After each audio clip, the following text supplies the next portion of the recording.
Mga pekeng mayayaman na nabisto. Sa panahon ngayon, maraming celebrities at public figures ang nagpo-post ng yaman nila sa social media. Minsan, mapapamangha ka na lang talaga. Pero paano kung sabihin ko sa iyong may ilan sa kanila ang pinipeke ang pagiging mayaman? Heto ang ilang halimbawa. Robbie Williams. Si Robbie Williams ay isang singer at songwriter mula sa England. Noong 1997, sa murang edad na 23, naging guest star si Williams sa MTV Cribs, isang show na nagbibigay ng tour sa mga bahay ng celebrities. Agad namang pumayag si Williams at noong nag-roll na ang camera, nakita ng mga tao ang napakalaking mansyon na may 8 bedrooms at iba pang magagarang kagamitan. May mga butlers din si Williams na siyang nagsisilbi sa kanya. Talagang nakakamangha.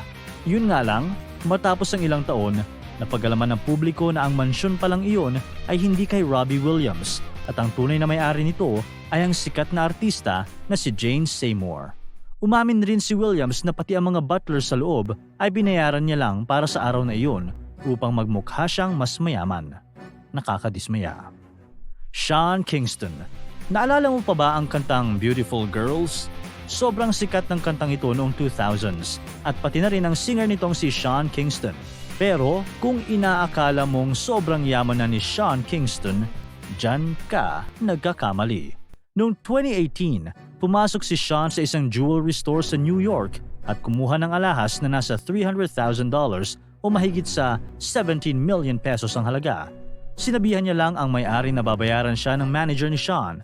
Pero noong nagpadala na ng cheque ang manager, nag-bounce ito at hindi pwedeng i-encash. At hindi lang ito nangyari ng isang beses. Maraming beses nang kumuha ng mamahaling alahas si Sean nang hindi ito binabayaran. Bow Wow. Nakita mo na ba yung pelikulang Like Mike?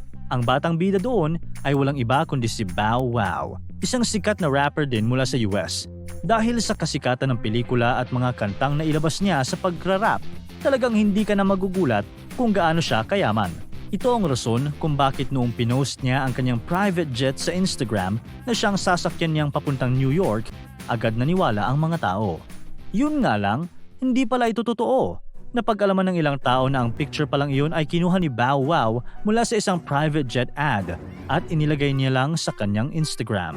Ang malala pa, may isang netizen na nakakita at nakapicture sa kanya habang sumasakay ng commercial plane papuntang New York. Sayang yung private jet. Lil Tay. Si Lil Tay ay isang batang social media star mula sa Canada. Sumikat siya noong 2018 sa murang edad na 10 years old. Pero nagpakilala siya bilang 9 anyos lamang. Sumikat siya sa social media dahil sa kanyang mga posts kung saan ipinapakita niya ang kanyang mga mamahaling sasakyan, malaking mansyon at ilan pang magagarang gamit. Siyempre, madalas ding nagpapakita si Lil Tay ng maraming bundles ng cash at tila ipinapamukha sa mga tao kung gaano siya kayaman. Pero hindi ito nagtagal dahil sa isang episode sa Good Morning America, nagpakilala ang amo ng nanay ni Lil Tay at sinabi na ang mga magarang kagamitan na pinopost ng bata ay pagmamay-ari niya at hindi nagpaalam si Lil Tay sa kanya. Dahil dito, tinanggal niya ang ina ni Lil Tay sa trabaho bilang isang real estate agent. Ja Rule. Si Ja Rule ay isang American rapper na sumikat noong early 2000s. Noong 2004, ipinakita niya sa publiko ang napakalaki at napakagaran niyang mansyon. Sino ba naman ang magdududa sa kanya? Isa siyang sikat at mayamang rapper.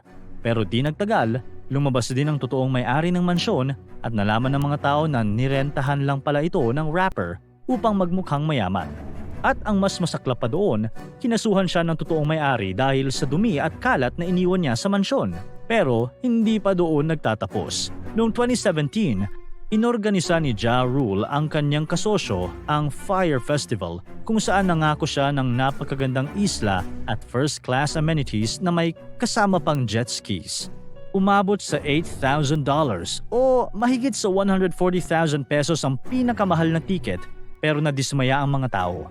Mga lumang tents ang ginamit sa event at ang pagkain ay 2 pirasong tinapay lang at isang slice ng cheese. Kinasuhan sina Ja Rule dahil dito. Plies. Si Plies ay isa pang sikat na American rapper noong 2000s. Maliban sa kanyang rap, nakilala din si Plies dahil sa kanyang hilig sa mga gold chains at iba pang mamahaling accessories. Kahit sa kanyang music video ay mahilig siyang magsuot nito at magpakita ng mga magagarang sasakyan. Isang gabi, pinasok ng magnanakaw ang mansyon ni Plies at ninakaw ang kanyang mga gold chains sa jewelries. Nireport ito sa mga pulis, pero iba ang nakahanap ng mga gold chains sa jewelries. Matapos magnakaw, sinubukang isangla ng akyat bahay ang mga chains ni Plies sa pawn shop, pero nadismaya siya nang malaman niyang puro peke pala ang mga alahas ng sikat na rapper.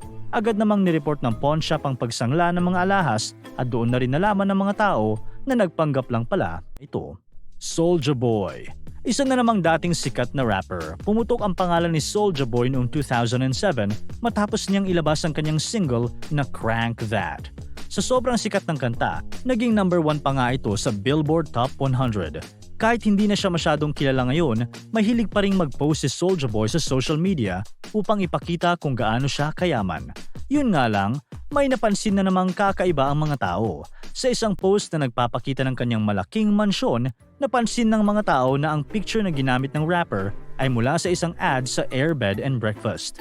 Madalas din siyang na-expose ng mga watch experts sa kanyang pagsusuot ng pekeng mamahalin na relo. Pero ang pinakamalala sa lahat ay noong nag-post siya ng video, dala-dala ang kanyang mga bundles ng cash. Napansin ng mga tao na ang nasa panlabas lang na dollars ang totoo. Ang nasa gitna ay mga blankong papel lamang na ginamit niya upang ipalabas na sobrang yaman niya. Sadell Young. May ilang public figures na hindi sumikat dahil sa kanilang talent sa acting, singing o dancing. Nakilala sila dahil sa mga posts nila sa Instagram at isa na dito, si Sadell Young. Si Sadell Young ay isang Instagram influencer na sumikat dahil sa kanyang travel pictures sa magagara at mamahaling lugar.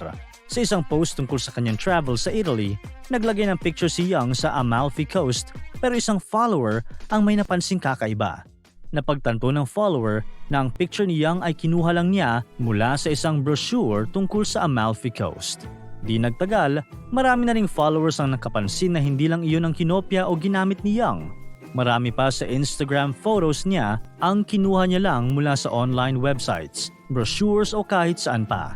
Hindi na nakadenay ang Instagram influencer at dinilit na lang niya ang mga photos na ito sa kanyang account. 50 Cent. Sa pangalan pa lang, alam mo nang mahilig sa pera at yaman ng sikat na rapper ng US na si 50 Cent. Isa man siya sa pinakasikat na rapper sa rap scene, nagkaroon ng maraming financial problems ang rapper dahil sa napakaraming kaso na nasali siya. Kabilang na dito ang court order na ibinigay kay 50 Cent upang bayaran ng isang babae na nadamay sa isang scandal. Agad na nag-declare ng bankruptcy si 50 Cent pero iba ang ipinakita niya sa social media. Imbes na manahimik, nag-post pa siya ng maraming photos ng pera at sa isang post pa nga ay inispell niya ang salitang broke gamit ang pera upang ipaalam sa publiko na mayaman pa rin siya. Lumabas din siya sa MTV Cribs na show at nagpakita ng magarang kotse na di nagtagal ay napagalaman din na nirentahan niya lang.